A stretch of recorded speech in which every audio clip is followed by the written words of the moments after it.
All right. Good morning, everyone, and welcome to today's webinar on interviewing tactics. Oh, nope, wrong introduction. On emotional intelligence for leaders. My name is Mackenzie Keller with the CSG Pool, and I am joined by Sylvette Wake, a consultant with CPS HR. Our presenter, Sylvette, is a seasoned HR professional with an MA in management and leadership. She teaches over 30 professional courses designed to shift mindsets and behaviors.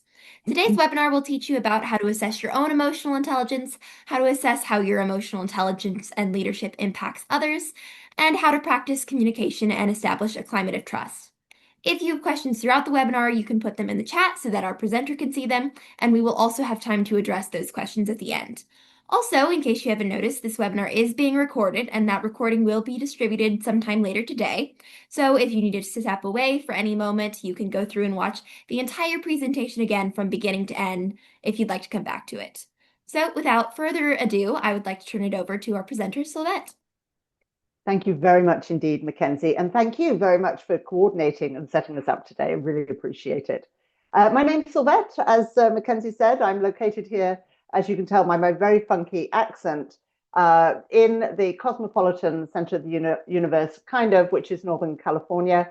I've been here for about 30 years, and it's a rainy old day here in California. But just loving the rain.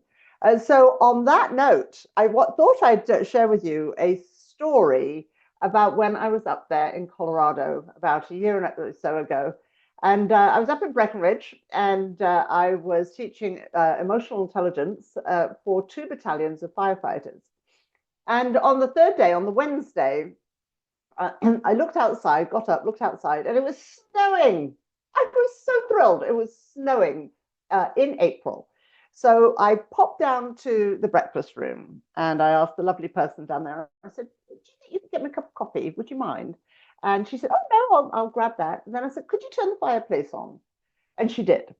And as I sat there with the coffee and the fireplace, for a few moments, I thought, I am giddy with joy, not just happy, not just delighted to see the snow, but giddy with joy.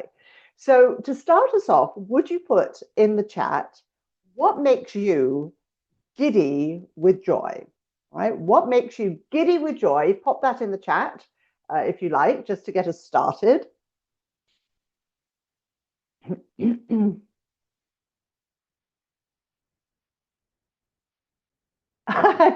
thank you for getting us started.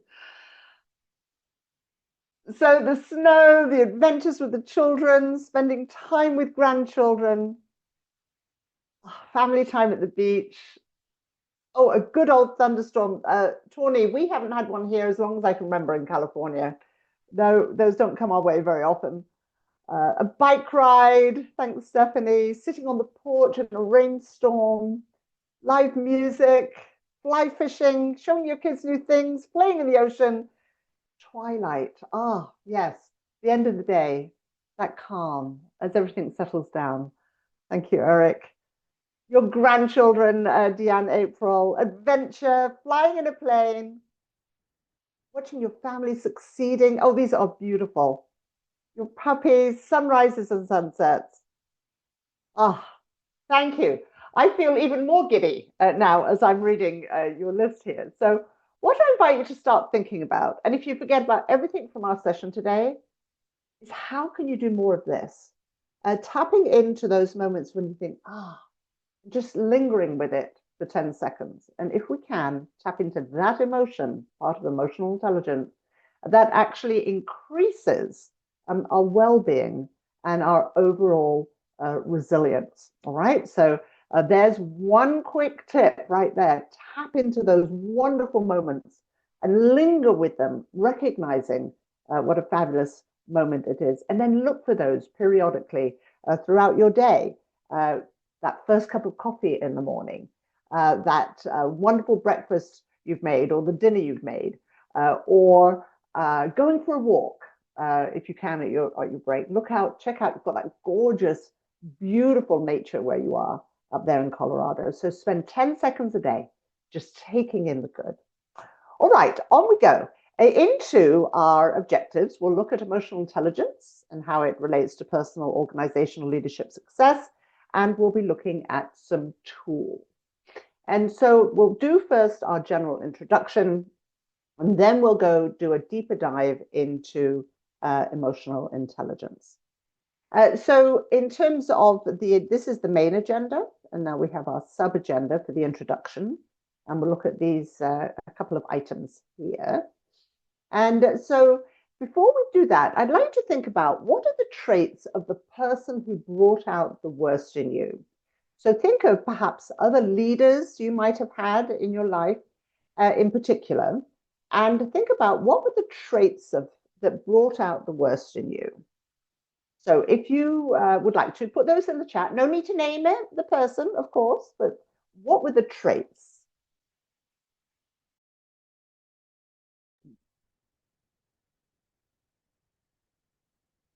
Michaela, Kathy, Jeremy, getting us started. Thank you. Oh, here we go.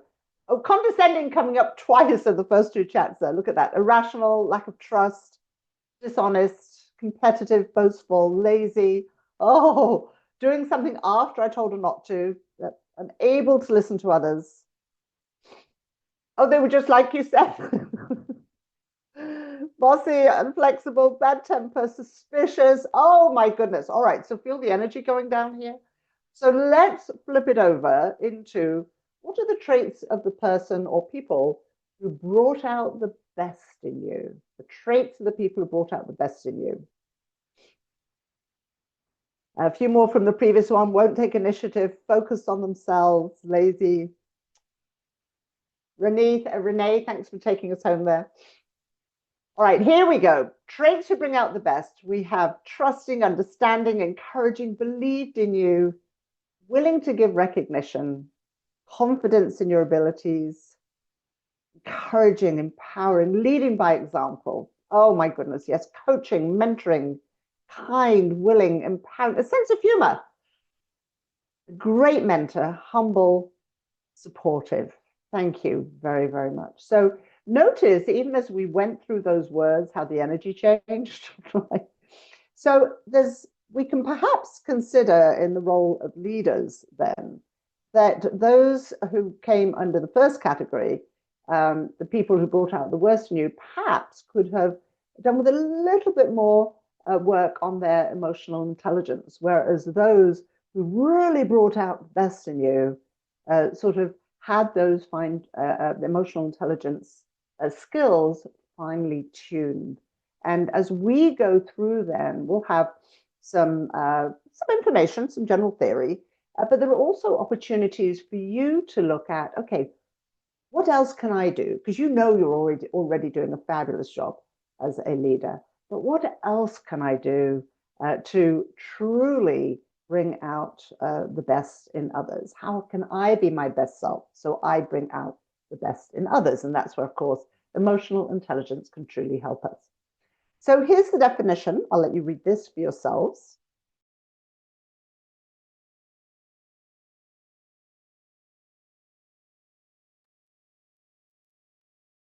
So notice here, it's not just recognizing what's going on within us, but also what's going on with others. And then once we can try and understand the emotions that are surfacing, how do we shift our behavior to manage those emotions? And this definition comes from Bradbury and Greaves. And Bradbury and Greaves wrote the book Emotional Intelligence 2.0. So if you're interested in that one, it has some really practical ways then to grow emotional intelligence in addition to what we're looking at today. Here's the main overview in terms of what we'll be covering, but it's also the model that came from someone called Daniel Goleman, Goleman, Daniel Goleman, and he proposed that we have 4 key dimensions. The main one is self-awareness, recognizing what I see going on within myself. So that's sort of the cornerstone. And then from there, we can figure out how we manage ourselves. And once we are sort of skilled, perhaps, in doing those 2, we can become more skilled in trying to understand what's going on with others and social awareness. This is the world of empathy, trying to understand others. And then ultimately, we bring all 3 together to do relationship management. This is how we lead our teams, how we manage those challenging conversations. So later we'll go into each of these 4 dimensions. And as I mentioned, the author there was Daniel Goleman, and I'll be including these. I'll be sending the slides to Mackenzie later, and I'll put those, I'll have those resources in there for you. We can grow, up to that, grow our emotional intelligence. It can be learned. However, it does take practice, like going to the gym and working out and trying to build muscle or get into a good exercise routine. It takes practice, it takes repetition. And we know that it can be learned. And notice we have EQ here, that's the emotional quotient. That's sometimes a term that you see, and it means simply we can measure emotional intelligence. So it can be learned, and here's why. Is neurons that fire together, wire together, and that hence the practice. So the more often we do something, the more the neural substrate in the brain focuses on that area, and it combines new neurons. So it combines the neurons to create new synapses. So neurons, when they're firing together, wire together. So if we're going to practice and then grow our emotional intelligence, it's useful to know where we need to practice and to do more of it. So just like in our exercise this morning, when I said, what makes you giddy with joy? The more you do that, the more you build those neurons to create sort of that perhaps brighter look on life, because we're constantly looking for things that bring us joy. On the note of practicing, I'd just like to share this with you. And this is a quote from Oren J. Sofer. And he says, I liken the process of transforming habits to turning a cargo ship at sea. A large vessel with that much momentum can't make sharp turns. However, a 1 or 2 degree course correction of the rudder, if held steady, will take that ship in a very different direction over time. And so growing emotional intelligence is changing habits. What are those small habits you might need to change to just add the edge to your emotional intelligence skills? And by the way, I couldn't find a fun picture of a cargo ship, so that's why I put in the cruise ship. And no, I'm not getting commission from Carnival, just saying. All right, so in the chat then, now we know what the definition is, and we know that those neurons firing together, wire together. What do you think are benefits then of being emotionally intelligent, particularly in your leadership role? All right, so what are the benefits, particularly in your leadership role? Yes, Chris, I'll get right on that. Yep, I'll send a quick note off to Carnival for you. Kathy, smoother sailing day to day. Oh, that's beautiful. Love the analogy there. Better relationships, read the room, stronger team, seeing each person. Yep, a strong team. Calm, able to address issues earlier. Team collaboration provides a space for all sorts of humans, regardless of their emotional intelligence. Thank you, Laura. Yeah, yeah. Safety, trust, more awareness, right-sized reactions. That's a great term there, Tammy. Right-sized reactions. Strength helps us to connect and relate to others. Those relationships leading to a high-functioning team. Yes, and also, really considering then how do you manage those moments when there's a crisis or emergency with that calm, right-sized reaction goes such a long way to building trust within your team. Understanding team's personality, able to lead each one to their best ability. Thank you, Seth. Appreciate that. And so if we pull all of these together, so all of the ones you put in the chat, that really it goes down to the relationships. We're just happier. We are happier. Our teams are happier at work and at home. And it's just a lot less stressful for all concerned, both you and your team. So I forgot I had this chap here. So there you go. Don't worry, be happy. Okay, quick quiz. Who sang that? Who sang that? Don't worry. Be happy. Oh, sorry, I've got a froggy throat this morning. And all of a sudden it's gone blank. So I'm hoping one of you can remember. Ah, there we go. Thank you. I think it's Bobby McFerrin. Lisa, I think you're right. I think it's Bobby McFerrin. Yeah. All right. So as we move into a little bit of how emotional intelligence works, let's think about how it manages life and relationships. So as soon as you know what this is, Chris, okay, I just saw your note there. All right, thank you. Mary Bly as well. Okay, I'm going to have to Google that one, Chris. Thank you. All right, what is this? As soon as you know what it is, let me know in the chat. What do you think is going on here?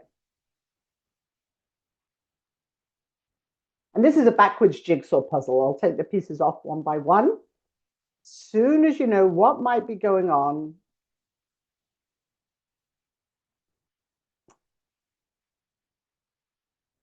a lot going on below the surface, a coral reef. Comes a little bit more.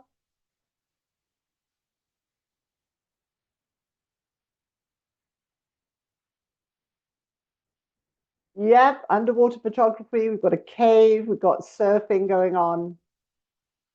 Jolly well done. Exactly. So let us think about this Bud Connor. Bud Connor, a surfer, was out surfing back in 2017. And he went down to the beach. It was a gorgeous day. And he looked at the beach, and there were children playing in the water, parents on the sand listening to music, playing beach volleyball. And he popped into the water and decided to paddle out a little bit further than usual to try and get a good wave. And while he was out there, he was sitting on his board, and then he felt a presence.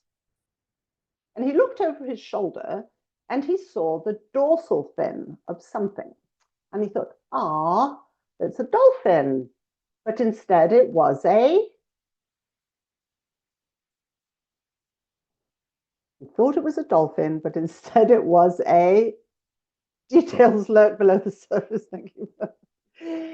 Yes, it was a shark. And you know, as he was sitting on the board, that he heard the, that was going on.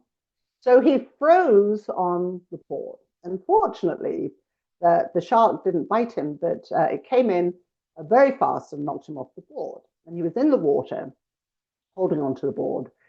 And when the shark came in a second time, he realized he could do something. So he turned the board and he started jabbing it at the shark's snout. He then got it back up on the board, paddled furiously to shore, and then he saw the children in the water and the parents up on the beach. And then he called out to let them know there was a shark, the lifeguards on the beach, seeing what happening, calling people in. So we know Bud made it back safely. What's this got to do with emotional intelligence? Well, let's take a look. So emotional intelligence doesn't just help us manage our relationships, it manages life in general.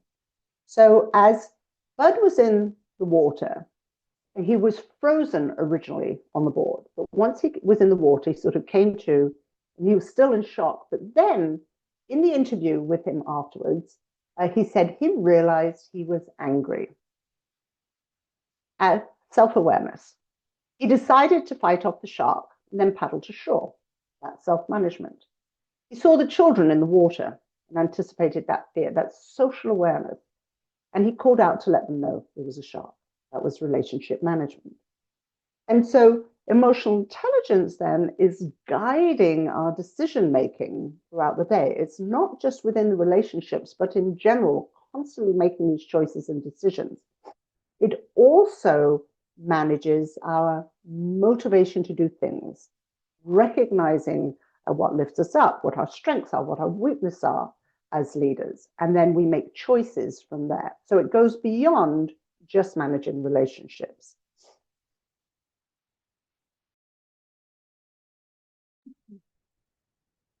So if we look at what was happening with Bud, to start off with, the old brain, the reptilian brain, had taken over. This is the place down here behind the ear, where that's responsible for going into fight or flight. But he had time to then choose a response. So in the chat, if we can wait a certain amount of time, we can choose how we're going to respond. So he was in shock, we know this, but then he realized he was angry. So in the chat, I'll give you a hint. It's only a few seconds, but about how many seconds do you think it takes for, if we can just pause, how long does it take for that stimulus to travel to the red part of the brain, that executive prefrontal cortex? About how long does it take for the stimulus to travel over, or how long should we wait so we can choose our response? So pop that in the chat. Stefan, I just saw your mermaid from earlier.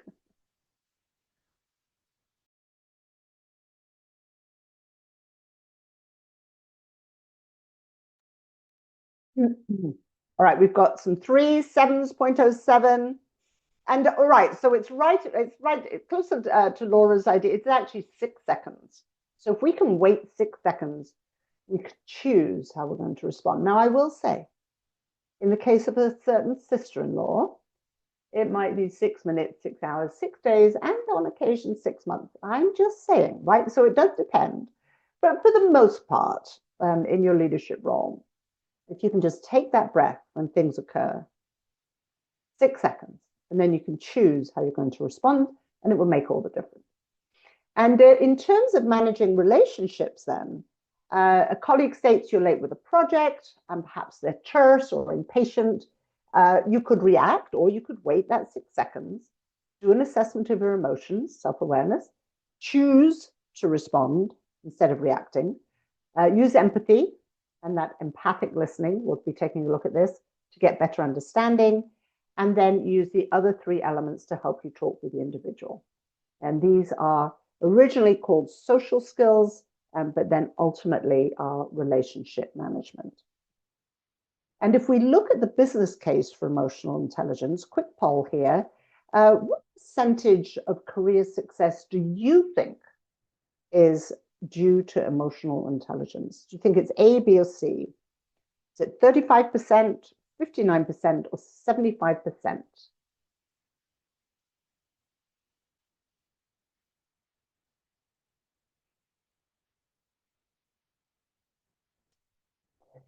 Renee, please don't worry. This is going to be recorded, and of course, we'll send the slides out. So please don't worry. Yes, and enjoy when you look at the recording.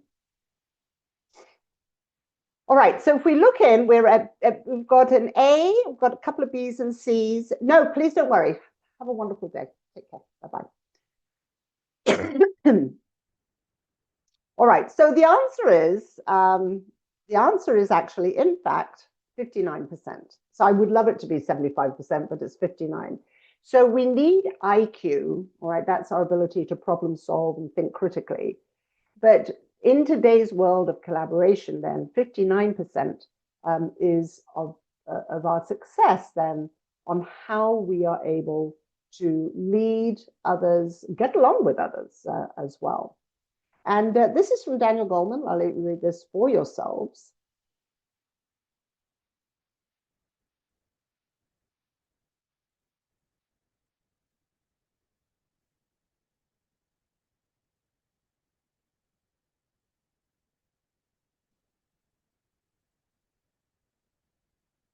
All right, and a reminder that Daniel Goleman, then the author of the book, Emotional Intelligence, Why It Can Matter More Than IQ. And that research there came from Daniel Goleman's book. Okay. All righty, so we are going to move on. Just before we move on, let's take a moment and let our eye muscles relax. And let's do a 20-20-20. So here it is, 20-20-20. And what this is when we're at the monitor all day, ideally every 20 seconds, I'm going to start over. Every 20 minutes, we're advised to take a break, look away from the monitor to a distance of 20 feet for 20 seconds to let the eye muscles relax. So let's do that for a moment. Look away from your monitor to a distance of 20 feet, if you can. If you're in a small cubicle, might just look as far as you can. Also have a stretch. If you've not yet stretched, take a moment to do that.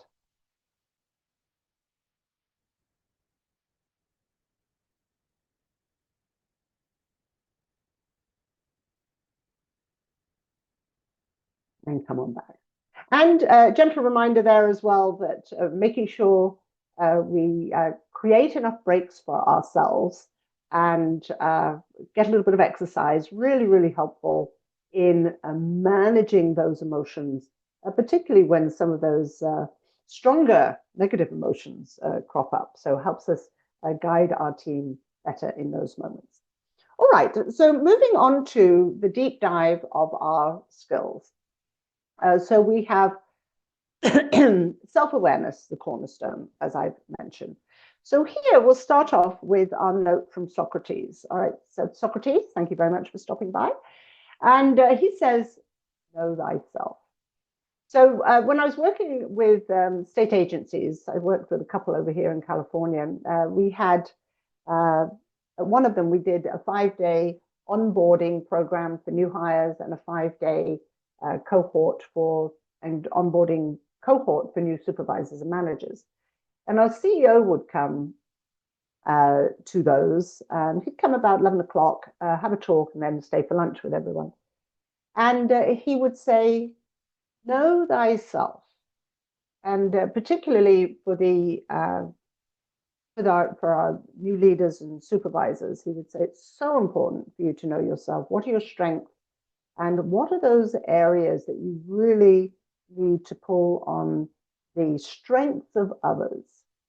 And so as we head into self-awareness, I'd like us to just think about that component. What are those strengths that I have? What are those strengths that I need to rely on others for? So here's the definition, being aware of your emotions. And we're going to take a look at the emotional audit.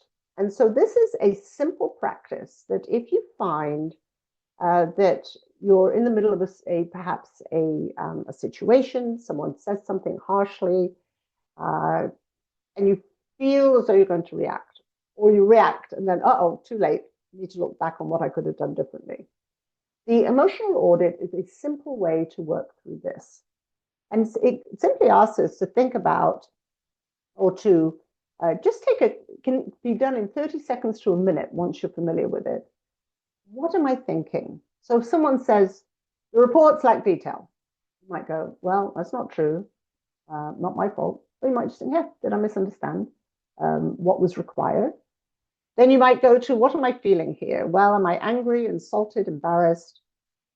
Is it my ego, my need to be right, making assumptions about his intent that I'm getting in my own way? What do I want? Do I want to make sure the relationship's intact? Do I want to make sure the project's confirmed? Do I want to make sure we get these reports in from the team earlier? What is it? And then is there something I need to do differently? And do I need to clarify? Do I need to apologize for my response? Do I need to shift how I'm thinking about this? What is it I need to do differently? And this is a very, very simple way for us to approach what's going on, not with blame or guilt or anything like that, but to try and unravel what's happening. In these days, I typically go straight to the third one. I just go, oh, how am I getting my own way here? Very often it's my need to be right. I'm just saying, I'm still working on that. And I can be very impatient. Still working on that as well. So let's take a moment, if you'd like to. We'll do this exercise. I've got a couple of exercises that you might try out afterward. But if you'd like to, just think about, is there a recent or situation that's going on? Maybe something's coming up. Maybe you have to give a presentation to the board. Maybe you've got to do a challenging performance appraisal you're a bit nervous about. And apply the emotional audit. All right, so I'll put the example up. And your job, think of a recent event or something that's coming up for you in the future, and just apply the emotional audit to it. So we'll take about 2 minutes here, and then we will move on. So I'll give you a couple of minutes. I'll just put the timer on. We'll keep track, and I'll see you in 2 minutes. And again, you're thinking about a recent event, a current event, something that's coming up in the future, and then just apply the emotional order.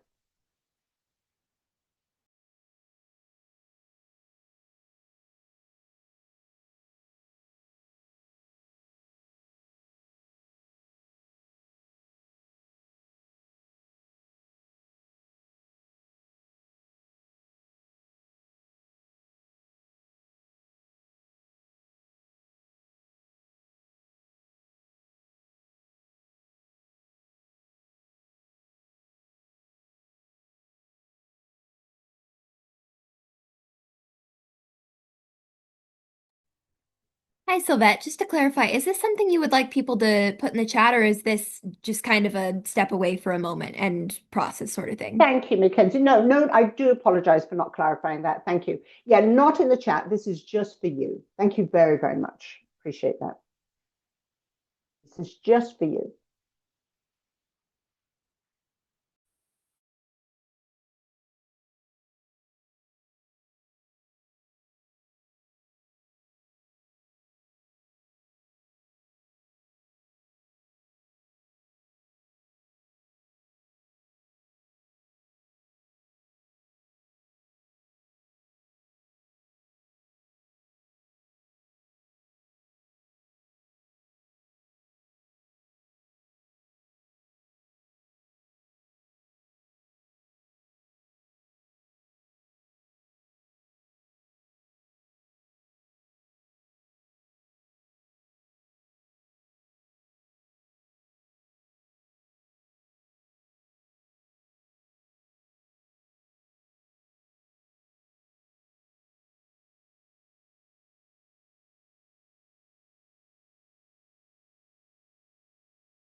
So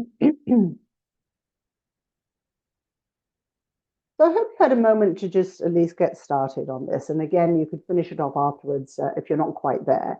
But as you're doing this, remember, this is not about blame. This is just looking at the facts as they are and thinking about how we can shift into a different direction.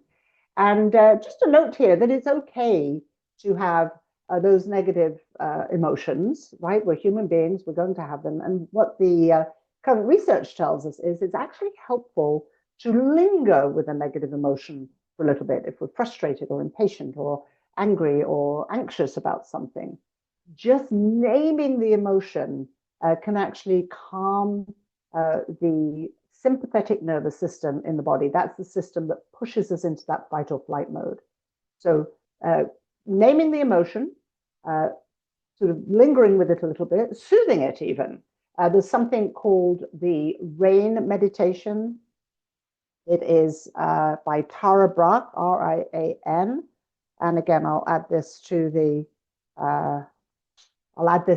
handout. And she says, recognize an emotion, allow it to happen, investigate it and nurture it. It's sort of similar to our emotional audit, but she does it in a mindfulness session. So check that out if you're interested.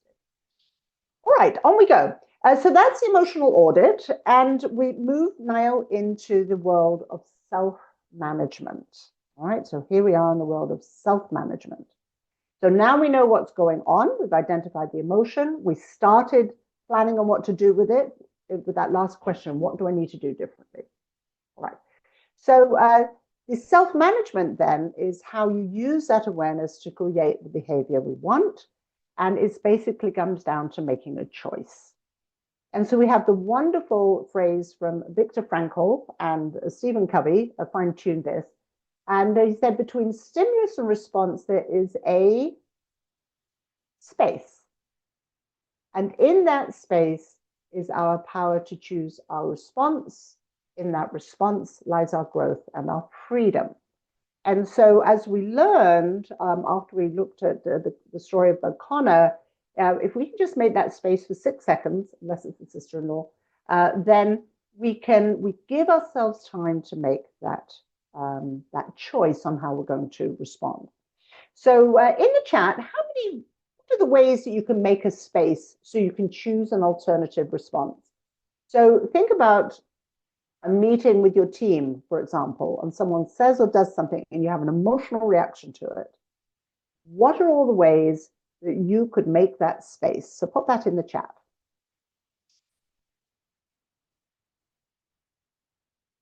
Ask for a second. Hey, Chris, so easy, right? Just ask. Say, hey, I just need a moment to consider. Ask for it.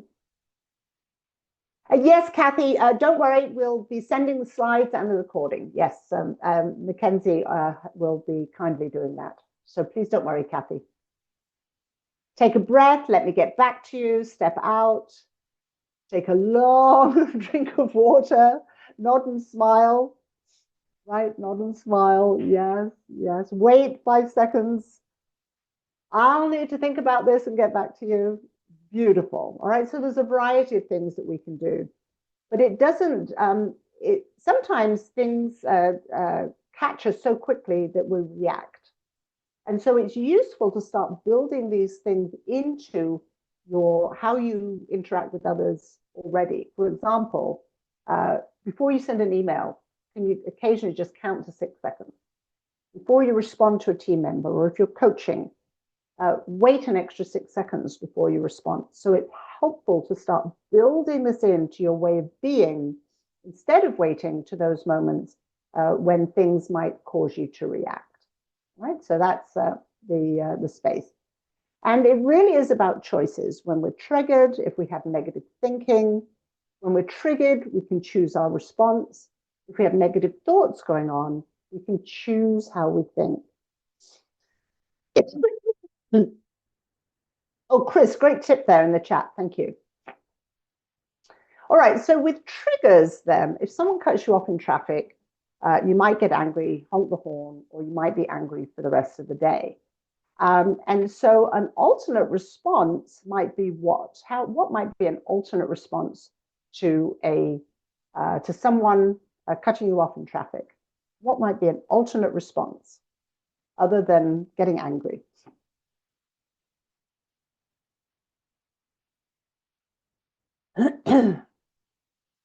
Smile and wave with all your fingers, Kathy. Turn up the music. Yes, they've got an emergency. You don't know what they're going through. Exactly. All right. Assuming they're having a big day, give them grace. And so for later, then, I invite you to think about what is it that sets you off? All right. What is the trigger that sets you off? And how do you sometimes respond, or you usually respond? And is there an alternate response? And it's useful to think about what stops you from choosing that alternate response. So this exercise is for you to consider later, all right, after our session. If you get a moment, just think about, what are those things that set me off? Because it's useful to know our trends so we can prepare for them ahead of time. All right. So that then comes down to, or leads us into, our negative thinking. Very often, we know the brain has a negativity bias. We tend to look at the negative. And negativity is like Velcro. It sticks. It's hard to move on from it. Positivity is like a non-stick frying pan. It flies out of there really fast. That's why we do that short exercise on what makes you giddy with joy. How do we hold on to that longer? And so in the chat, how might you reframe this to the positive? And reframe them. Being positive is not toxic positivity. This isn't making everything positive and Pollyanna-ish. What it is looking at what else is true instead of just looking at what is negative. So it's snowed again. I have to clear the driveway again. How would you reframe that to the positive?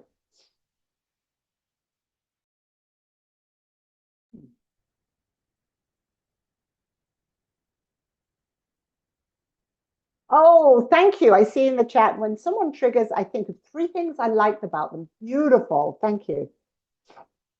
I get a shoveling workout, I get exercise, fresh air is good. Exactly. All right, so let's take this one. I missed an important deadline. I'm such a fool. How can we rephrase that one? So I need putting in, we need the moisture on the previous one. Our reservoirs will be full. All right, and on the next one, I missed an important deadline. I'm such a fool. I blew it. How can I do it differently?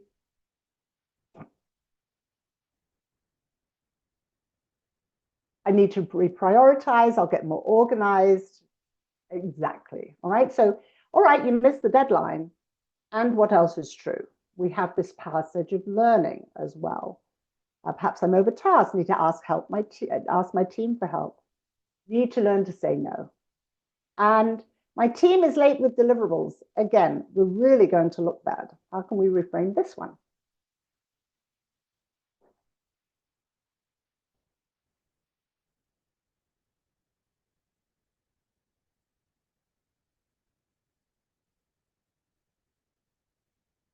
All right, Stephanie and Kathy getting us started. How can I better support them?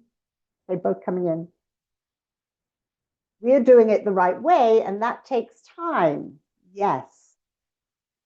How can I help?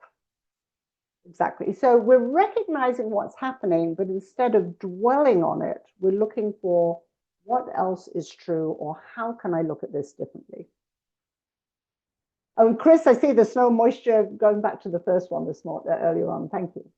All right. So then reframing to the positive, this is a choice. So when we find ourselves caught up in that negative thinking, taking a step back and saying, how can I look at this differently? All right. So the last major area we'll look at is social awareness, simply because relationship management uses the other three. So for social awareness, the world of empathy is what's going on for others. And it's trying to understand not just the emotions, but it's also situational awareness, reading the room, reading how the team is feeling about something. It's also trying to understand the emotional driver. What is the thing behind the emotion? What is happening to cause that emotion? And we can't do that if we stay at a superficial level when we're having a conversation. So we can get there then by that empathic listening and trying to better understand and asking great questions so we can understand what's the driver of this emotion. So that's where we have our practice here, listen and respond empathically. This is the definition for empathic listening, and I'll let you read this for yourselves.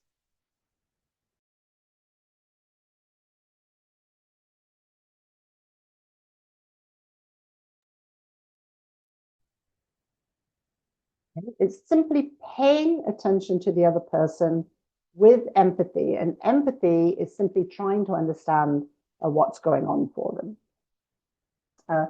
So we can also get there. This comes from Stephen Covey, the author of The 7 Habits of Highly Effective People, who says, seek first to understand before being understood, or seek first to understand, then try to be understood.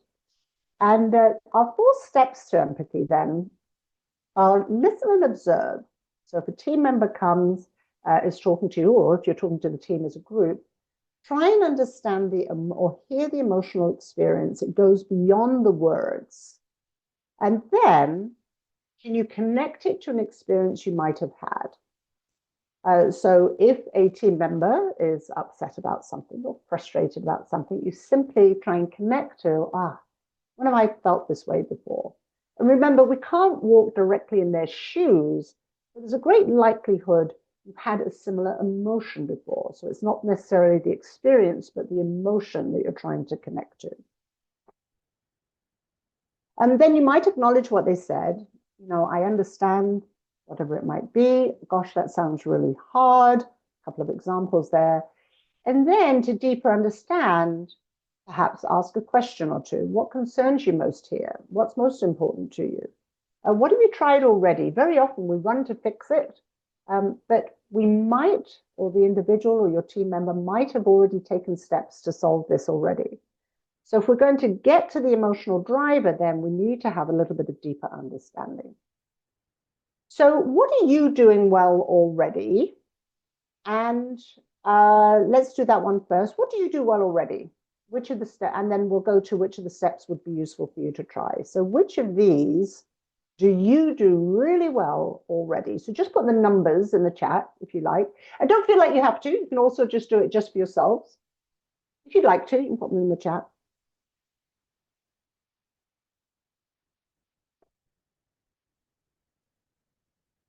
Stephanie, Amber, Laura, Renee, thank you for getting us started. Yeah.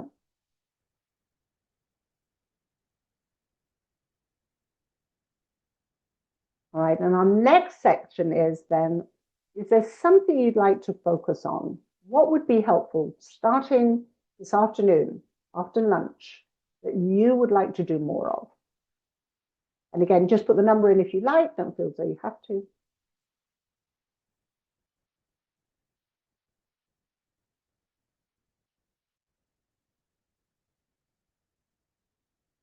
Asking better questions.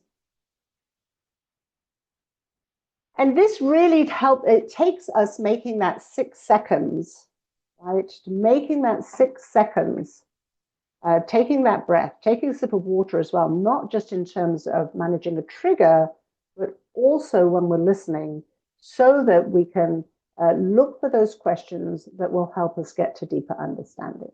All right, thank you very much for putting your thoughts in the chat there.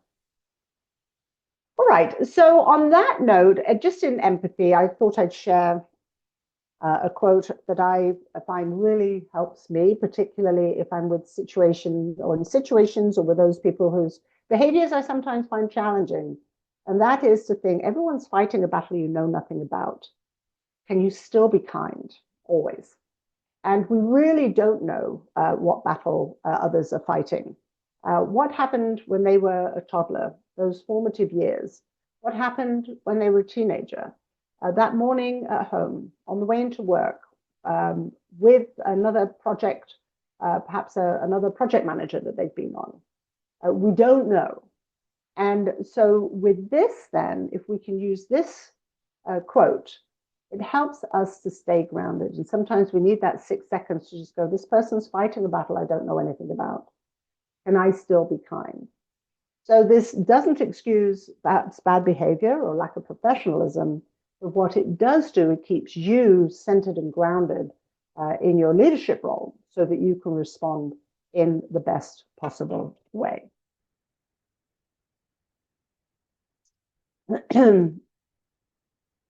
Okay.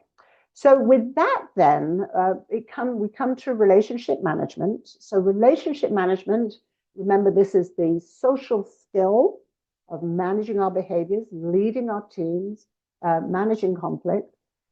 This is really relying on the first 3 emotional intelligence skills to manage your interactions. And so I don't spend any more time there simply because we've done the foundational work. We looked at the definition, the benefits, the business case. We looked at the tools, emotional audit. We looked at making a space to choose. We also looked at reframing, social awareness. We touched base on empathic listening.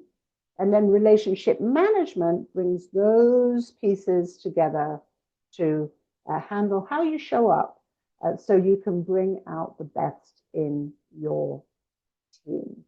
All right, so if there was something that you think from today that you think, you know what, yep, I'd like to put that into practice, would you put that in the chat? Remember, we did the emotional audit. Oh, 6 seconds, making those 6 seconds, making that space, reframing, practicing some elements of listening. So anything you think you're going to try and practice starting this afternoon or tomorrow, pop that in the chat.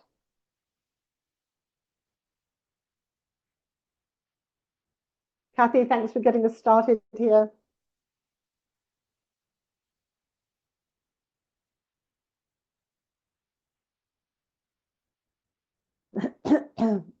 That 6 seconds, yes, yeah. And Lisa, thanks for putting in the practice, because reminder, we're going to turn that cruise ship. Remember the cruise ship from earlier? How will you turn that cruise ship? Taking that time between stimulus and response.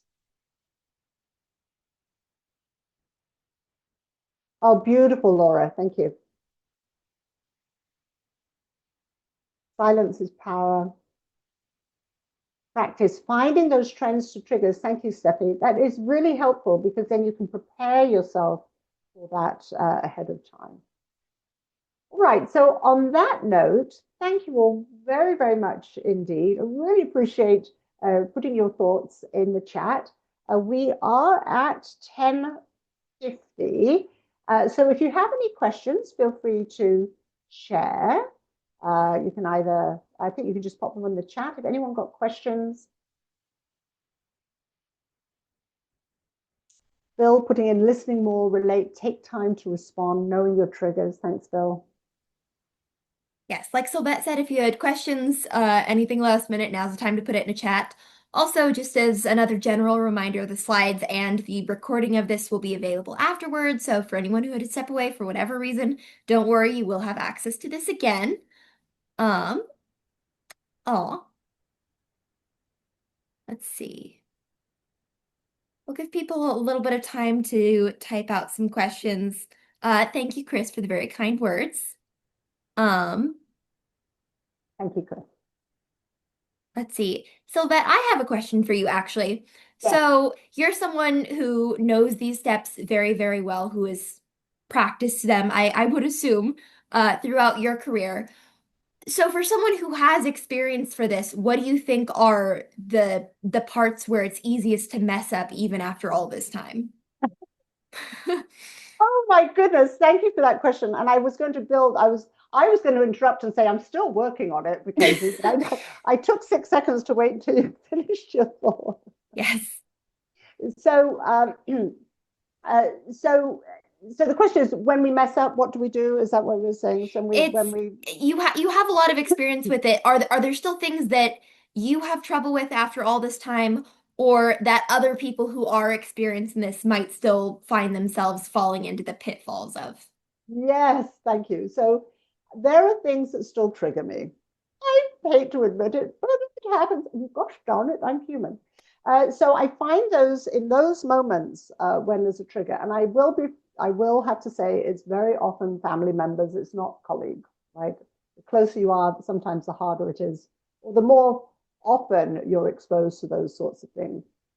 And in the moment that I've reacted, I now do a do-over. And so a do-over is where you just recognize that you've reacted and just say, you know what, I am so sorry about the way that came out. Let me try it over. And just giving yourself permission to be human. So I think that would be my hot tip. Great question, Mackenzie. Thank you. All right. Well, we do have a couple other questions from Station 3. How do we foster a culture shift towards emotional intelligence and empathetic leadership? Oh, wonderful. Thank you. So I think, the first, if we were in a long session, I'd throw this out to the group. And so if anyone wants to chime in, feel free. But my first thought is in changing the culture is modeling the way, first and foremost, is that's how do you model the way that you're continually bringing out others? And then also uh, in terms of coaching and working with your teams, how do you use questions to get your team members to start thinking more empathically towards each other? And so I think also it's just learning and growing together, right? So sharing the slides, sharing the learning from today, and then asking a simple question. It says, how can we do more of this? How do we show up together in a way that is more empathic? And of course, one of the very starting points towards that is psychological safety. If we're encouraging a culture where people feel safe to speak up and we are able to manage those responses, we are demonstrating that emotional intelligence on a day-to-day basis. But I really think it's just, these are some very simple steps that we've done. It doesn't take very much to make those shifts. What it does take is a little bit of practice, as we know, by turning the ship. All right, looks like we got two more questions in the chat. Yes. One of them being, how do you navigate meetings with a supervisor who struggles with their own emotional intelligence and is either in denial or against learning from it? Thank you. So, a tough one. And this is really the principles of managing up. And it goes back to creating the culture is how are you modeling the way? And that's really what sometimes you have to fall back on. Alternatively, asking something like a generative question, if you're not familiar with generative questions, highly recommend checking out Conversations Worth Having by Stavros and Torres. It's trying to find a generative question which be how might, and perhaps bringing yourself in, with generative questions, we reach for we. And the question might be, how might we interact with each other so that we understand each other at a deeper level? And so instead of just pulling in the supervisor's behavior, we're now saying we. When we use we can connect better. So, and again, a lot depends on your comfort level, but just saying how might we interact with each other so we understand each other at a deeper level. And that might be a step forward, but no promises. And I don't have the perfect answer to that one. Yeah, of course. Looks like we got one more question in here. Someone who has a manager who's a little bit more aggressive, of a personality type, and they're coming in as a newer manager with similar responsibilities and wants to be able to address conflicts that come up positively and productively. How do you think one would manage that? Okay.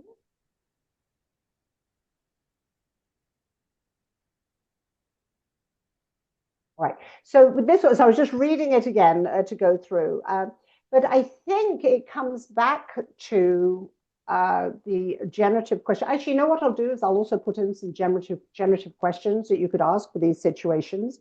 So if you could send me the chat, Mackenzie, as well. But here, it's first of all staying grounded and you're diplomatic. So I'm sensing that emotional intelligence there to be able to stay grounded as well. But it comes up with how can we do this differently? And it's, I think it's probably, again, so it goes back to the previous question as well, is when we're managing up, we have to also have empathy, right? What are the struggles that this person's going through? What's gone on in their experience that is making them show up this way? And then it comes back to asking those generative questions that would help shift that forward. So I will send some of those in the hope that they might be helpful. All right, wonderful. It looks like that's the last question we have, and we are coming up on time. Sylvette, thank you so much for joining us. That was very informative. And thank you for everybody who was able to join us today. Thank you for your participation and your input. I feel like it was a really good way to see where everyone was coming from with this. You're very welcome. Thank you so much for having me. Have a wonderful day, everyone. Take care. Bye All bye. right. Goodbye, everyone. Have a good day.